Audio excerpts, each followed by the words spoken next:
আমরা গত 12 সেপ্টেম্বর আবার হাতীবান্ধা অবস্থান কর্মসূচি পালন করলে স্থানীয় প্রশাসন এবং রেল কর্তৃপক্ষের সঙ্গে মুঠোফোনে কথা বলে তারা এক পর্যায়ে আবারও আমাদের কাছ থেকে 3 মাস সময় চেয়ে নিল। ভালো কথা, আমাদের ওই স্মারকলিপিতে ছিল 15 দিন সময় নির্ধারণ করা। তাদের আমাদের স্থানীয় প্রশাসনের সম্মান রক্ষার্থে আমরা অবস্থান কর্মসূচি তুলে নিলাম, 3 মাস সময়ে নির্ধারণ করলাম। ঠিক আছে, সেই 3 মাসের শেষ দিন আবার গত 12 ডিসেম্বর হয়ে গেছে। রেল কি এটা ফাজলামি শুরু করছে আমাদের সঙ্গে?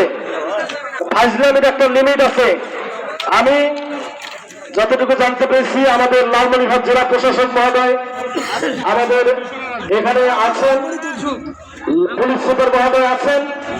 আপনাদের কাছে আমাদের রিকোয়েস্ট, আপনারা মনে করবেন না যে আমরা হাতীবান্ধা বাসী আজকে এমনি এমনি ছেড়ে দেবো। অবশ্যই ডিসি হন, এসপি হন, যেই হন না কেন